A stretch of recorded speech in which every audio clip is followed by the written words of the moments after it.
उड़ने वाली चुड़ैल। अमनपुर नाम के गांव में चंगू मंगू नाम के दो किसान दोस्त रहते थे। दोनों का आपस में बहुत प्यार था। रोज की ही तरह आज भी दोनों एक साथ अपने खेत की ओर जा रहे होते हैं। अरे यार मंगू, मौसम बड़ी तेजी से बदल रहा है। बता, क्या लगता है तुझे, इस बार फसल हो पाएगी? हाँ, क्यों नहीं हो पाएगी भाई। मेरे पास तो फर्टिलिक्स है, मैं शहर से लाया हूँ। ओ, खाद तो अरे वो तो हमारे पास भी है।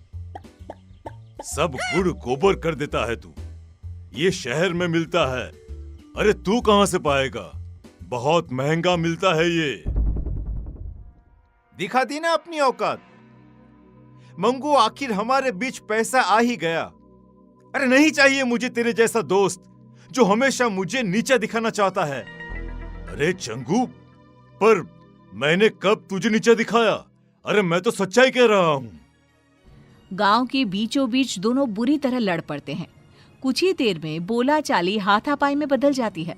गांव के कुछ लोग आकर उन्हें छुड़वाते हैं और अपने अपने काम पर जाने को कहते हैं। शाम को मंगू तो अपने घर लौट आता है, पर चंगू नहीं आता। अभी तक ये घर नहीं आए। इतनी देर तो ये कभी नहीं करते। भगवान ना करे इन्हें कुछ हो तो नहीं गया ना। मंगू भाई साहब के घर जाकर पता करती हूँ। रास्ते में ही उसे सुबह चंगू मंगू के बीच हुए झगड़े के बारे में पता चलता है। मतलब मंगू भाई साहब ने ही किया है ये सब। ऐसा बदला लिया कि मेरे सुहाग को ही गायब कर दिया। विमला गुस्से में सोनम के पास जाती है और कहती है, कहाँ है सोनम, बाहर निकल। बता मेरे चंगू जी कहाँ है? क्या किया है आप लोगों ने उनके साथ? तभी उन सबके सामने अपने हाथ में चंगू को उठाए एक चुड़ैल हवा में उड़ती हुई आती है। मरोगे, सब मरोगे। छोड़ूंगी नहीं मैं किसी को, कोई नहीं बचेगा। कौन हो तुम? छोड़ दो मेरे पति को। मैं हूँ उड़ने वाली चुड़ैल।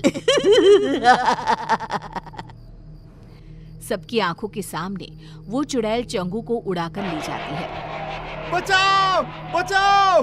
अरे अरे कोई बचाओ मुझे! उसी रात से गांव में उड़ने वाली चुड़ैल का साया मंडराने लगता है। अगली सुबह केसारी लोटा लिए खेत की तरफ जा रहा होता है। तभी चुड़ैल उड़ती हुई आती है और उसे हवा में उड़ाकर ले जाती है। अरे चुड़ैलिया, मुझे छोड़ दे मुझे चुड़ैलिया। अरे चाहिए तो मेरा ये लोटा ले ले। तेरे लोटे का मैं क्या करूंगी? मुझे जो तेरी चर्बी चाहिए, चर्बी। चुड़ैल चंगू की तरह ही केसारी को गांव के बीचों बीच हवा में घुमाती हुई गायब हो जाती है। धीरे धीरे चुड़ैल का प्रकोप गांव में बढ़ता ही जाता है। आए दिन कोई ना कोई गांव से गायब हो जाता। धीरे धीरे कर लोग घर से निकलना भी बंद करने लगते हैं। फिर एक दिन, ऐसा कब तक चलेगा? अरे कब तक हम लोग घर पे बैठे रहेंगे? अब तो कोई अपने घरों के छत पर भी नहीं जाता। इस चुड़ैल से छुटकारा पाने का कोई ना कोई रास्ता तो निकालना ही पड़ेगा। हाँ जी, बिल्कुल सही कह रहे हैं आप। अरे पर हम लोग करेंगे क्या? पीछा करेंगे उस चुड़ैल का। पता तो करना ही होगा कि वो चुड़ैल गांव वालों को कहां ले जाती है। पर वो तो अचानक ही कहीं गायब हो जाती है। कहां से हम पता लगा पाएंगे कि वो कहां जाती है? गेहूं की एक पोटली तो लाना सोनम। ये पोटली ही आज सभी गांव वालों का ठिकाना बताएगी। शाम को मंगू जानबूझकर हाथ में एक गेहूं की पोटली लेकर गांव के चौराहे से गुजरता है।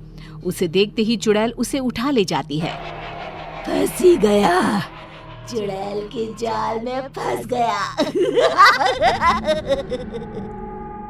फंसी तो तू है चुड़ैल, मंगू के जाल में। हमेशा की तरह चुड़ैल गांव के बीचों बीच उड़कर मंगू को लेकर गायब हो जाती है। चुड़ैल के अदृश्य होते ही मंगू अपनी पोटली से गेहूं के दाने नीचे डालना शुरू कर देता है। दानों का पीछा करते हुए सभी गांव वाले एक अलग ही दुनिया में पहुंच जाते हैं। एक ऐसी दुनिया जहाँ हर तरफ इंसान की शक्ल की सब्जियां थी। तो कौनो नया गांव मालूम पड़ता है। अरे भैया वो देखिए हमारे चंगू जी पेड़ पर आधे टमाटर बनकर लटक रहे हैं। अरे कुछ कीजिए, उनको बचाइए ना। अरे वो देखो भिंडी, केसारी ही लागत है। मतलब उड़ने वाली चुड़ैल सभी को सब्जी में बदल देती है। मतलब ये सभी सब्जियां इंसान ही हैं। इन लोगों को हम बचाए तो बचाए कैसे? तभी पेड़ पर लगा एक टमाटर कहता है, इस गांव को श्राप है कि अगर किसी ने एक भी सब्जी तोड़ी तो सभी की सभी सब्जियां इंसान में बदल जाएंगी। पर चुड़ैल के रहते कोई सब्जी को छू भी नहीं सकता। अरे वो आती ही होगी, तुम लोग भी कहीं छुप जाओ, जाओ जल्दी। ये सारी बातें मंगू सुन लेता है। वो चालाक तो था ही। वो चुड़ैल से कहता है, जो मर्जी तुम्हारी, वो सब्जी मुझे बना दो, मगर बाहर धूप में जो सब्जियां सड़कर टूट गई तो? मेरी सब्जियां टूट नहीं सकती, उन्हें ताजा रहना होगा। तो किसी को सब्जियों को पानी देने के लिए क्यों नहीं रख लेती? हाँ, ये सही रहेगा, पर ये काम करेगा कौन? हाँ, वैसे तो मुझे मटर बनना था, पर ये काम भी चलेगा। जाओ चुड़ैल, तुम आराम करो, तब तक मैं सब्जियों को पानी दे आता हूँ। मंगू बाहर जाता है और सब्जियों को पानी देने के बहाने एक सब्जी तोड़ लेता है।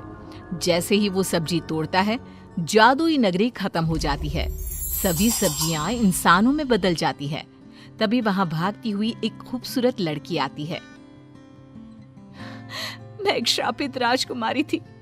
जब तक कोई छुपकर सब्जी नहीं तोड़ता, मैं आजाद नहीं हो सकती थी।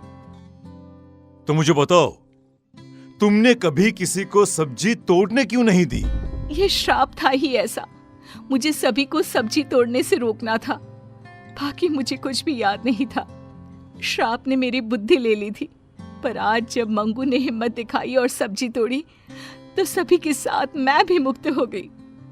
मंगू की समझदारी सभी को बचा लेती है। सभी लोग वापस गांव आ जाते हैं। चंगू मंगू फिर से अच्छे दोस्त बन जाते हैं।